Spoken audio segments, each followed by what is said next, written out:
There is a photograph that people keep sharing online, and the reaction to it is always the same.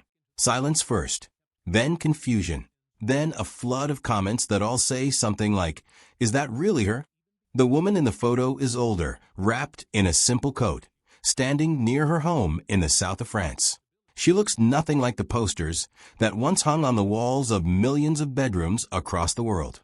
She looks nothing like the woman that a whole generation of men called the most beautiful creature they had ever seen. And yet it is her.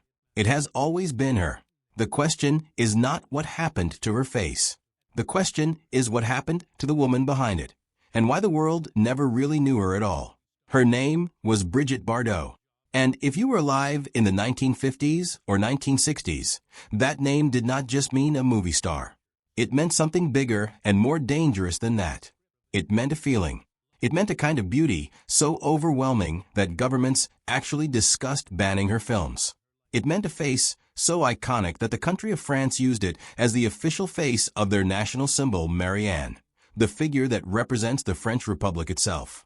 Think about that for a moment.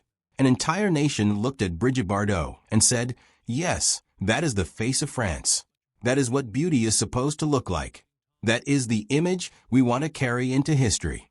And then, just as quickly as she arrived, she was gone. Not slowly, not with a long goodbye. Gone. And the face that replaced the one the world had fallen in love with was something nobody was prepared to see. But to understand what became of her, you have to go back to the beginning. Because the beginning is where the whole tragedy quietly started, even when nobody was calling it a tragedy yet. She was born on September 28, 1934, in Paris, France. Her full name was Brigitte Amory Bardot, and she came from a wealthy, proper family. Her father ran a successful business.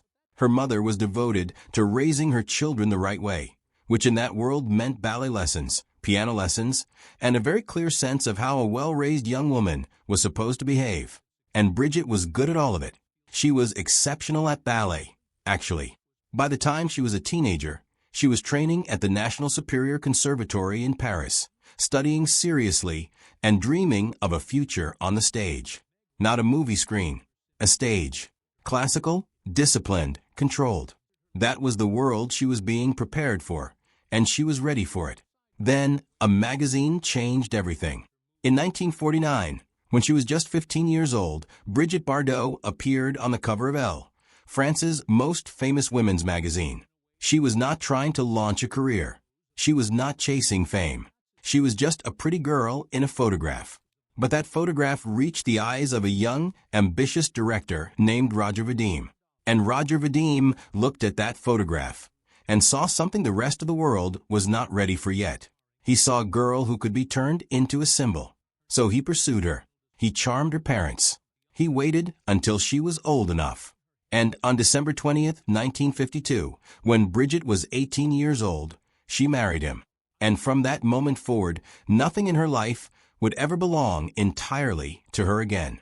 Vadim understood something very specific about what Brigitte Bardot could represent, and he built her image around it deliberately. In 1956, he directed her in a film called And God Created Woman, and that film broke the world open. It was set in Saint-Tropez, a sun-drenched town on the French Riviera, and Bardot moved through it like something that had never been seen on a movie screen before. She was free in a way that felt almost illegal. She was sensual without apology. She danced barefoot on tables. She lay in the sun without shame. She looked directly into the camera with those enormous, heavy-lidded eyes, and the camera could not look away. Neither could the audience. Neither could the world. The film was a massive international success, and overnight, Brigitte Bardot stopped being a person and became something else entirely. She became BB. She became the sex kitten. She became the symbol of everything that conservative, buttoned-up post-war society was terrified of and desperately wanted at the same time. American audiences lined up down the street to see her film in art house theaters. Men across Europe pinned her image to their walls. Women copied her style, her hair, her walk. She popularized the bikini at a time when the bikini was still considered scandalous in most of the world. She created a neckline that bared both shoulders, and fashion immediately named it after her. The Bardot neckline. The Bardot look. The Bardot way of being. She was not just wearing fashion. She was inventing it. By 1958, she had become the highest-paid actress in all of France. By the early 1960s, she was one of the most photographed women on the entire planet. Paparazzi followed her everywhere. They waited outside her house. They hid in the trees near her villa. They chased her car down the road. The attention was relentless and absolutely merciless. And at first, Bardot handled it the way young stars always do. She smiled. She posed. She played the role she had been given, because the role had rewards that seemed worth it. But underneath that surface, something was cracking. Here is what the headlines never told you back then. While the world was busy calling her the most beautiful woman alive, Brigitte Bardot was falling apart in private. She had 4 husbands over the course of her life and over 100 romantic relationships by her own count. She said she was always searching for passion, always chasing the feeling of being fully alive. And every time the passion cooled, she moved on, because she could not bear the ordinary, lukewarm version of love. But the searching never led anywhere permanent, and the loneliness that sat underneath all that heat and romance never really left her. She attempted suicide multiple times. The first time was when she was only 16 over a family conflict about Roger Vadim. She put her head in a gas oven. Her parents found her in time. Then, on her own 26th birthday, September 28, 1960, at the absolute peak of her fame, when the whole world thought she had everything, she took a bottle of sleeping pills and cut her wrists. She was found and saved. It happened again and again. She confessed in her autobiography that at the lowest point of her career, she was drinking 2 bottles of champagne and 3 bottles of wine every single day just to get through it. She wrote, "When you live such intense moments as I have done, there is always a bill to pay." That one line tells you more about her life than any film she ever made. Because here is the thing that is so easy to miss when you are looking at photographs of someone who looks the way Bardot looked. The beauty did not protect her. The fame did not comfort her. The adoration of millions of strangers did not fill the emptiness that was growing inside her. If anything, the attention made it worse. She once compared herself to Marilyn Monroe. She said the great actresses had met tragic ends. She said that when she walked away from all of it, she was saving her own life. And she was not being dramatic. She had the scars to prove it was true. She also became a mother, though not by choice. In 1960, she had a son named Nicholas with her second husband, actor Jacques Charrier. She had made it clear to everyone around her that she did not want to be a mother. The pregnancy sent her into a severe depression. She wrote in her memoir that she had felt the child growing inside her like a tumor. She was not exaggerating for effect. She was being devastatingly honest about a feeling she was not able to control. After the divorce in 1962, Charrier took custody of Nicholas, and their relationship remained fractured and painful for decades. She was not the warm-hearted, gentle mother figure the world wanted her to be. She was something more complicated and more human than that. And through all of it, the world kept watching.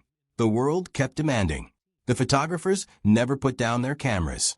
The gossip columns never ran out of things to say. Every relationship she had was public property. Every film she made was torn apart and judged. Every pound she gained or lost was recorded and commented on, as if her body were a public building that needed to be kept in good condition for everyone else's viewing pleasure.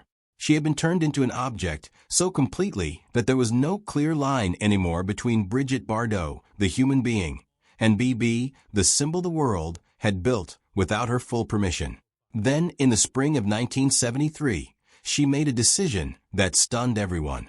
She was 38 years old. She was still working.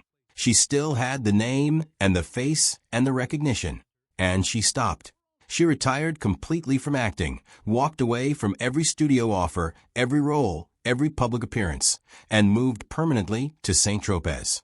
She said she had said goodbye to that life of glitter and adoration. She said she was saving herself, the way others had not been saved. The world did not understand it. The world rarely understands when someone chooses their own survival over public approval. But what came next revealed something extraordinary about who Brigitte Bardot really was when the cameras were not pointing at her. She turned her full attention to animals. Not as a hobby, not as a gentle side interest for a retired actress looking for something to do. She became a genuine, fierce, and relentless activist. She traveled to the Canadian ice floes to draw attention to the slaughter of baby seals. She posed lying beside the seal pups in photographs that traveled around the world and actually changed public policy. In 1986, she founded the Brigitte Bardot Foundation for the Welfare and Protection of Animals, an organization that campaigned against the fur trade, against foie gras, against factory farming, against the trafficking of puppies. She was no longer performing for the world. She was actually doing something in it. She even said it plainly herself. She looked back at her entire film career, all those movies, all those posters, all that screaming global adoration. And she said an animal's life is more important than all of those antics I was doing. That is a remarkable thing to say about yourself. It takes real honesty to look at the most dazzling version of your own life and call it antics.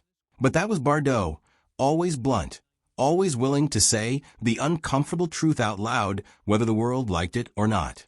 She also faced serious health challenges in those quiet years away from the spotlight. In 1983, 10 years after she left the film industry, she was diagnosed with breast cancer. She refused treatment at first. She had spent so many years feeling like she did not want to be here at all, and this felt like the universe settling the matter for her. But a friend flew to her villa, sat with her, and convinced her to fight. She underwent surgery and radiation. She survived. And then she kept going, kept fighting for animals, kept living in her house in Saint-Tropez with her husband Bernard and nearly 50 pets, and kept refusing to pretend that age was something to be ashamed of. Because that is where her story becomes something that cuts right to the heart of what we do to women. When photos began circulating of Brigitte Bardot in her older years, the reaction from the public was not kind. The same people who had worshipped her face for decades now looked at that same face, aged and changed by time and illness and grief and a full life, and said it was hard to look at. They said she was unrecognizable. They said she had let herself go, which is one of the most cruel things you can say about a person, as if a human being's job is to hold still, to stay frozen in the version that was most useful and pleasing to everyone else. But here is what they were really saying. They were saying that they had never actually seen her. They had seen the symbol. They had seen BB. They had seen the image that Vadim built and the studios sold and the magazines reproduced until it had no connection left to the real woman living inside it. And when the real woman showed up, older and rounder and softer and entirely herself, it felt like a betrayal. Because she had stopped performing their fantasy.